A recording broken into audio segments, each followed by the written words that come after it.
안녕하세요, 여러분. 오늘 제가 들려드릴 이야기는 참 특별합니다. 50년이라는 긴 세월을 뛰어넘은 사랑 이야기죠.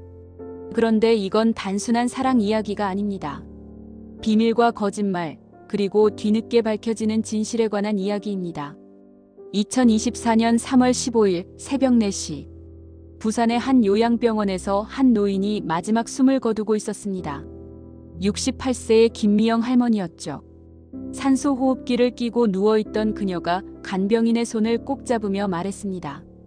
간호사님, 제발 제 가방에서 편지 하나만 박경훈이라는 사람한테 전해주세요. 간호사는 당황했습니다. 할머니 괜찮아요. 가족분들한테 연락드렸어요. 아니에요. 그 사람이 알아야 해요. 준호가 누구 아들인지. 그 순간 심전도 기계에서 길고 날카로운 소리가 울려 퍼졌습니다. 미영 할머니의 손에서 떨어진 것은 50년 전 편지 한 장이었습니다. 누렇게 바랜 편지 겉면에는 이렇게 적혀 있었죠. 경훈 오빠에게 1974년 3월, 미영이가 3일 후인 3월 18일, 부산 명성 장례식장에 한 노인이 도착했습니다. 73세의 박경훈. 손에는 구겨진 부고장을 들고 있었죠. 경훈은 혼잣말을 중얼거렸습니다. 김미영. 설마 그 미영이일까? 50년 전 그 아이가? 장례식장 로비는 조문객들로 붐볐습니다. 경훈이 접수대로 다가갔죠. 어느 분 찾으세요? 접수원이 물었습니다. 김미영 빈소 좀. 그런데 접수원이 이상한 표정을 지었습니다. 김미영이시면 두 분이 계신데요. 언니 김미영 씨는 어제 운구하셨고 동생 김미영 씨는 언니? 동생? 경훈은 당황했습니다. 바로 그 순간이었습니다. 뒤에서 차가운 목소리가 들려왔거든요. 아저씨, 혹시 우리 언니를 찾으세요? 경훈이 천천히 돌아봤습니다. 그리고 시간이 멈췄습니다.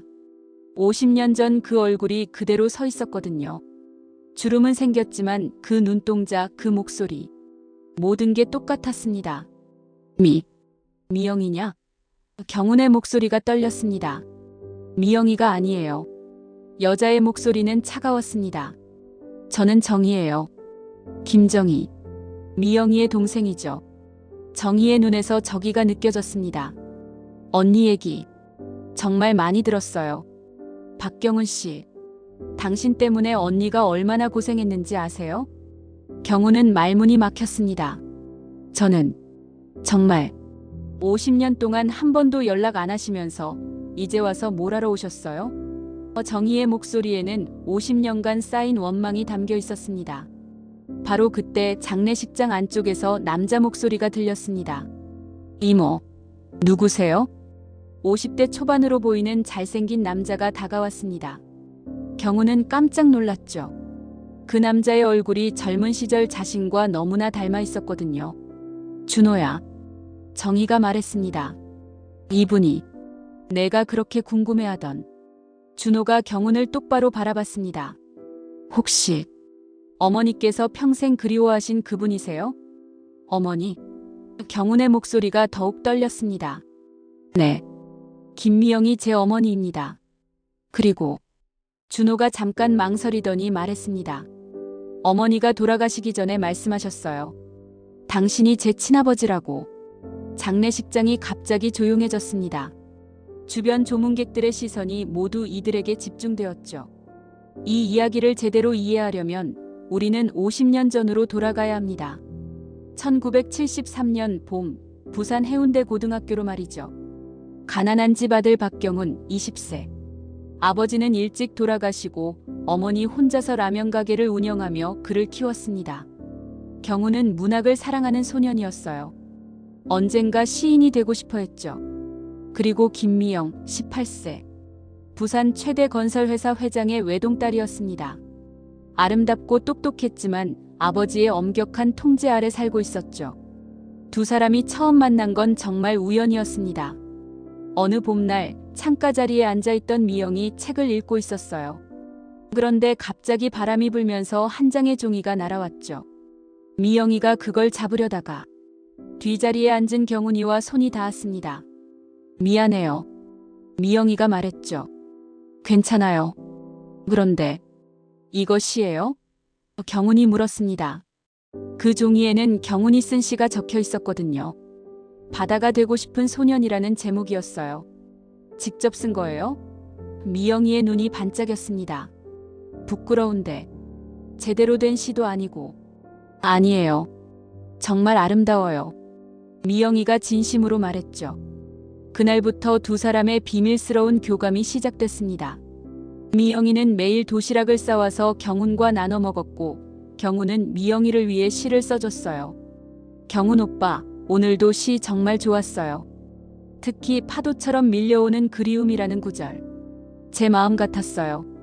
미영이의 편지였죠. 미영아, 내가 있어서 세상이 아름다워. 너만 있으면 뭐든 할 수 있을 것 같아. 경훈의 답장이었어요. 하지만 이런 행복한 시간은 오래 갈 수 없었습니다. 어느 날 저녁 미영이가 울면서 경훈을 찾아왔어요. 오빠, 큰일 났어요. 왜? 무슨 일이야? 아버지가 일본 사업 파트너 아들과 선을 보라고 해요. 경훈의 얼굴이 새하얘졌습니다. 뭐? 그럼 우리는? 모르겠어요. 아버지가 너무 무서워요. 하지만 미영이가 경훈의 손을 꼭 잡았어요. 지금 이 순간만큼은 우리 거예요. 그날 밤 두 사람은 해운대 바닷가로 갔습니다. 달빛 아래서 경훈이 말했죠. 미영아, 나랑 결혼해. 오빠, 상관없어. 나 열심히 해서 꼭 성공할게. 내 아버지가 인정할 만한 사람이 될게. 미영이가 눈물을 흘렸어요. 하지만 아버지가. 그런데 바로 그때였습니다. 갑자기 검은 승용차 여러 대가 나타났어요. 미영의 아버지 김 회장이 직원들과 함께 내렸습니다. 이게 뭐 하는 짓이야? 김 회장이 소리쳤어요. 회장님. 경훈이 일어섰습니다. 닥쳐. 감히 우리 딸한테. 당장 그 더러운 손 떼지 못해. 김 회장이 경훈의 뺨을 때렸습니다. 아버지, 안 돼요. 미영이가 외쳤어요. 미영아, 집에 가자. 그리고 너는. 김 회장이 경훈을 가리켰어요. 내일 군대 가는 걸로 알고 있다. 잘 됐어. 거기 가서 정신 좀 차려.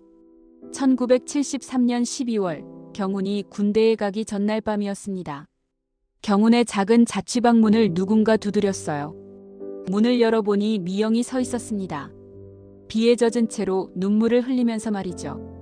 오빠, 일본으로 가야 해요. 뭐? 갑자기. 아버지가 일본 오사카로 유학을 보낸대요.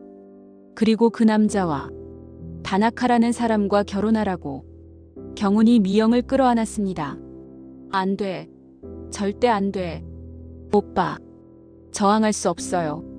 아버지가 오빠 어머니 가게까지 망하게 하겠다고 했어요. 그 순간 경훈은 무력함을 느꼈습니다. 사랑하는 사람을 지킬 힘이 없다는 것이 얼마나 비참한지를 깨달았죠. 미영아.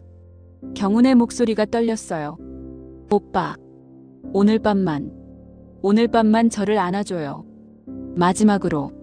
그렇게 두 사람은 마지막 밤을 함께 보냈습니다.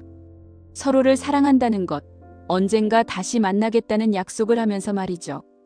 경훈 오빠, 약속해요. 저도 기다릴게요. 미영아, 기다려. 꼭 데리러 갈게. 하지만 두 사람 모두 알고 있었어요. 이것이 진짜 마지막 일지도 모른다는 것을. 다음 날 아침 미영은 일본으로 떠났고 경훈은 군대로 떠났습니다. 그리고 50년이라는 긴 세월이 흘렀죠. 그런데 여러분, 이 이야기에는 더 큰 비밀이 숨어 있었습니다. 1974년 일본 오사카. 미영은 다나카와 결혼한 지 6개월 만에 아이를 낳았습니다. 건강한 사내아이였죠. 이름은 준호. 하지만 다나카가 의심스러워했어요. 미영, 이 아이 너무 일찍 태어난 거 아니야? 조산이에요. 미영이 거짓말을 했습니다. 그런데 왜 이렇게 건강해? 조산아 같지 않은데? 미영은 식은땀을 흘렸어요. 준호는 경훈의 아이였거든요. 그 마지막 밤에 생긴 미영은 매일 일기를 썼습니다. 1974년 3월 15일. 준호를 낳았다. 경훈 오빠를 정말 많이 닮았다. 특히 눈웃음이. 다나카는 모르는 것 같다. 아니, 모르기를 바라야지. 1975년 10월 2일. 준호가 돌이 됐다. 첫걸음을 뗄 때 모습이 경훈 오빠 어린 시절과 똑같다고 정희가 말했다. 가슴이 철렁했다. 1980년 4월 5일. 준호가 초등학교에 입학했다. 시를 쓰고 싶어 한다. 경훈 오빠를 닮은 게 분명하다. 그런데 1975년 한국에서 편지 한 통이 왔어요. 경훈으로부터였죠. 미영아, 결혼을 축하한다. 아이도 낳았다고 하니 정말 다행이다. 나를 닮았다니. 하, 그럼 잘생겼겠네. 미영아, 행복하게 살아. 나도 널 잊고 살게. 미영은 그 편지를 읽고 하루 종일 울었어요. 경훈이 진실을 모른다는 것이 안타까우면서도 한편으로는 안심이 됐거든요. 현재로 돌아와서 장례식장에서 준호가 말했습니다.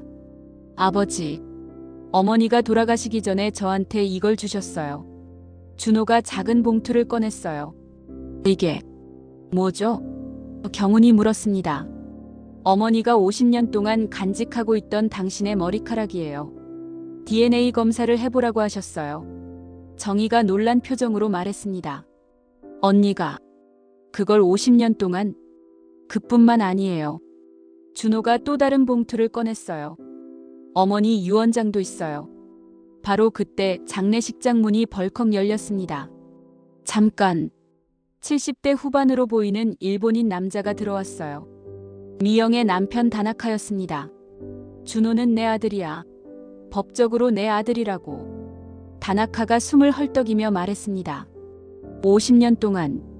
50년 동안 내가 키웠는데 갑자기 다른 아버지가 있다고? 말이 되냐? 준호가 차분하게 말했어요. 다나카 씨도 제 아버지예요. 하지만 어머니가 말씀하신 건 유언장을 봅시다. 정희가 끼어들었어요. 언니가 뭐라고 적어놨는지. 변호사가 도착해서 미영의 유언장을 공개했습니다. 모든 사람들이 숨을 죽이고 들었어요. 나 김미영은 정신이 온전한 상태에서 이 유언을 남깁니다. 첫째, 내 아들 준호에게 일본과 한국의 모든 재산을 물려줍니다. 단, 준호의 친부인 박경훈 씨가 친자임을 인정하고 DNA 검사를 통해 이를 확인할 때에 한해서입니다. 다나카가 소리쳤어요. 이건 말이 안 돼.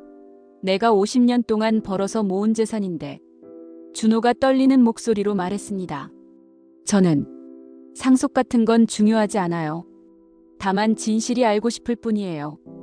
경훈은 멍하니 서 있었어요. 50년 동안 전혀 몰랐던 사실이었거든요. 미영이가 혼자서 이 모든 걸. 경훈이 중얼거렸어요. 변호사가 계속 읽었습니다. 둘째, 만약 박경훈 씨가 이를 거부하거나 DNA 검사 결과 친자가 아닐 경우 모든 재산은 사회에 기부합니다. 셋째, 나의 개인적인 소지품과 일기들은 모두 준호에게 전달하되 박경훈 씨도 원한다면 볼 수 있도록 허용합니다. 정희가 물었어요. 언니, 왜 이런 복잡한 조건을 달았을까? 준호가 답했습니다. 어머니가 말씀하셨어요. 진정한 사랑은 강요할 수 없다고. 아버지가 진심으로 저를 받아들일 때만 가족이 될 수 있다고 하셨어요. 이틀 후 모든 사람들이 부산 의료원에 모였습니다. DNA 검사를 위해서였죠. 검사를 받으면서 경훈이 생각했어요. 미영아, 왜 혼자서 이 모든 걸 감당했니? 나한테 말했다면. 다나카도 검사를 받았어요. 난 확신해. 준호는 내 아들이야. 50년 동안 내가 키웠는데. 준호는 복잡한 심정이었어요. 진짜 아버지를 찾고 싶었지만 다나카에 대한 미안함도 있었거든요. 검사 결과는 3일 후에 나온다고 했어요. 그 사이에 준호는 어머니의 유품을 정리하다가 놀라운 걸 발견했습니다. 이게 뭐지? 미영의 방 깊숙한 곳에 숨겨진 상자가 있었어요. 그 안에는 50년치 일기장들과 경훈과 주고받은 모든 편지, 그리고 경훈의 사진들이 가득했어요. 어머니가 이 모든 걸 간직하고 있었구나. 준호가 어머니의 일기를 읽기 시작했어요. 50년간의 기록이었죠. 1974년 3월 15일. 준호를 낳았다. 경훈 오빠를 정말 많이 닮았다.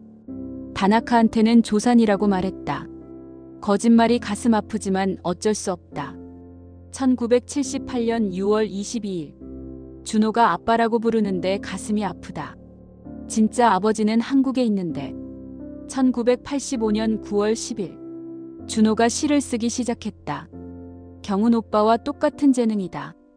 피는 못 속이는 것 같다. 그때 정희에게서 전화가 왔어요. 준호야, 큰일이야. 왜요? 언니 방에서 또 다른 편지를 찾았어. 박경훈 씨한테 보내려다가 못 보낸 편지들. 정희가 찾은 편지들은 미영이 50년 동안 경훈에게 쓴 편지들이었어요. 하지만 한 번도 보내지 못한 1980년 12월 24일. 경훈 오빠에게. 오빠 잘 지내시나요? 준호가 이제 6살이 됐어요. 오빠를 정말 많이 닮았답니다. 가끔 준호를 보면 오빠가 보인 것 같아서 눈물이 나요. 1990년 5월 15일. 경훈 오빠에게. 준호가 고등학생이 됐어요. 시를 쓰고 싶어 해요.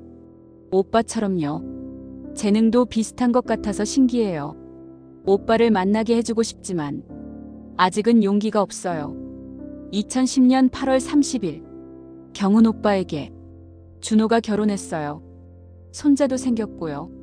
손자 이름은 민준이에요. 오빠 젊은 시절과 똑같이 생겼어요. 오빠가 보면 얼마나 좋아하실까요? 준호는 편지를 읽으며 울었어요. 어머니가 50년 동안 얼마나 그리워했는지 알 수 있었거든요.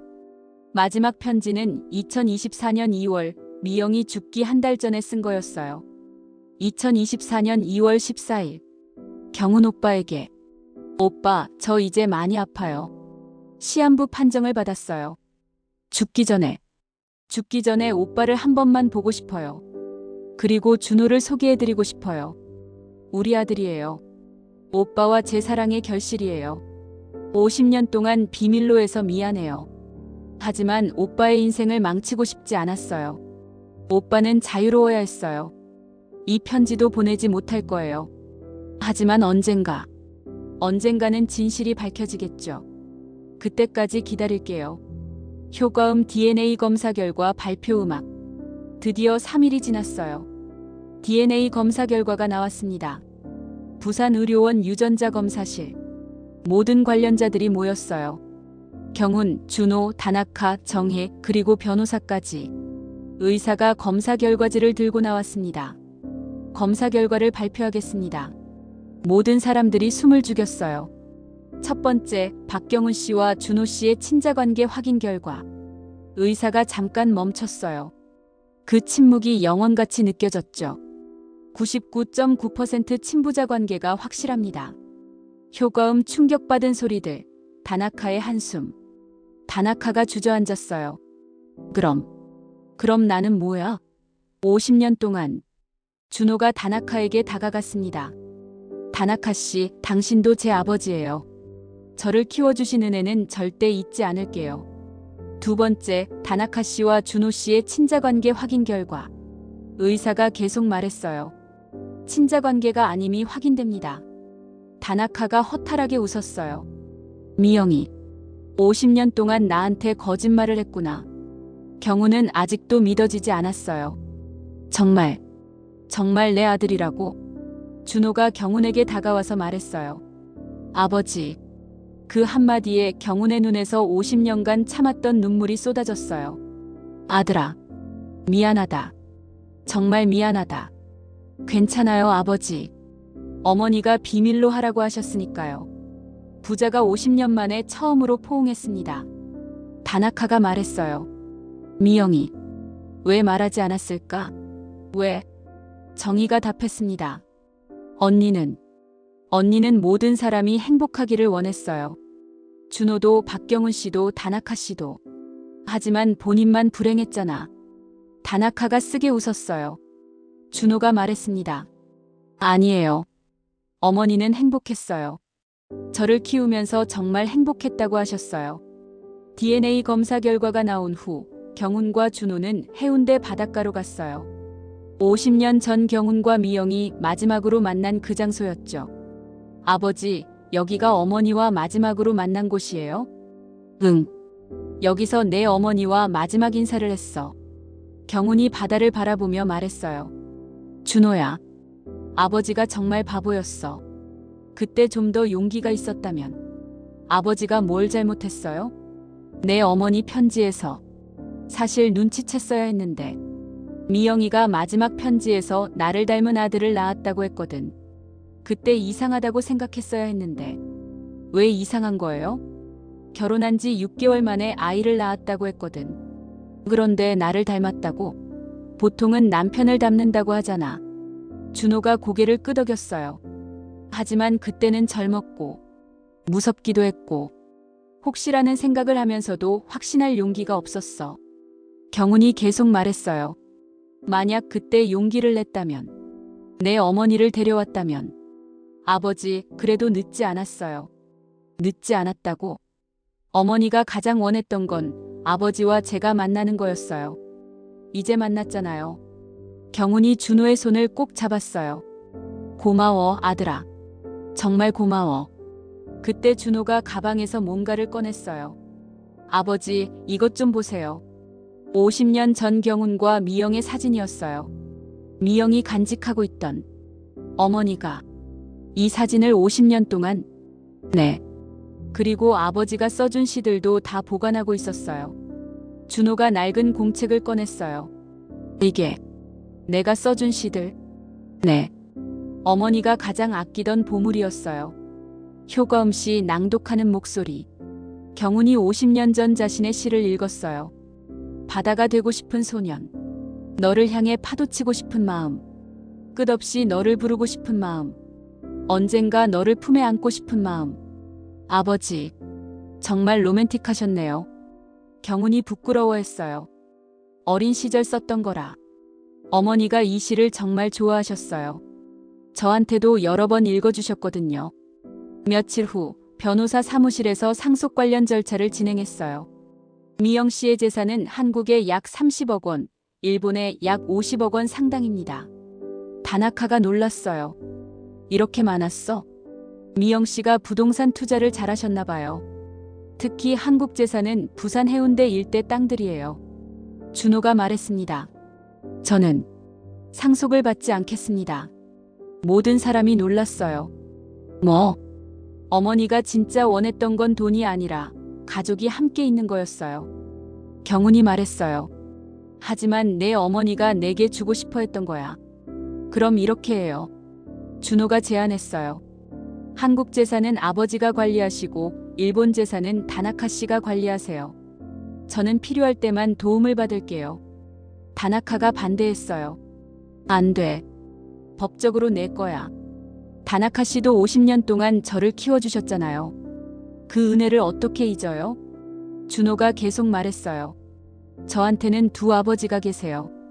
친아버지 박경훈 씨와 기르신 아버지 다나카 씨. 어머니의 유산도 두 아버지가 나눠 가지세요. 경훈이 감동했어요. 준호야, 내가 정말 자랑스럽다. 다나카도 눈물을 흘렸어요.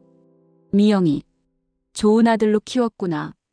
변호사가 말했어요. 그럼 유산을 3등분 하시겠습니까? 아니에요. 준호가 말했어요. 제 몫은 어머니 이름으로 장학재단을 만들어주세요. 김미영 사랑 장학재단으로요. 장학재단? 네. 경제적으로 어려운 학생들이 문학을 공부할 수 있도록 도와주는 장학재단이요. 어머니와 아버지의 사랑을 기념하면서요. 모든 사람이 박수를 쳤어요. 6개월이 지났어요. 부산 해운대에 작은 카페가 하나 생겼습니다. 이름은 미영이네 카페. 경훈이 운영하고 있었어요. 카페 벽에는 50년 전 미영과의 사진들과 경훈이 써준 시들이 걸려 있었죠. 준호가 아들 민준이 15세를 데리고 들어왔어요. 할아버지, 우리 민준이 왔구나. 민준이는 경훈을 정말 좋아했어요. 할아버지, 할머니 사진 또 보여주세요. 경훈이 미영의 젊은 시절 사진을 보여줬어요. 와, 할머니 정말 예뻐요. 저랑 닮았나요? 그럼 할머니 손자인데 당연히 닮았지. 그때 정희가 들어왔어요. 형부님 안녕하세요. 정희 씨, 어서 와요. 정희도 이제는 경훈을 가족으로 받아들였어요. 언니가 살아계셨으면 정말 좋아했을 거예요. 이런 모습을 보면 미영이가 우리를 이렇게 만들어준 거죠. 다나카에게서 화상 통화가 왔어요. 다나카 씨, 안녕하세요. 일본에서 다나카가 웃고 있었어요.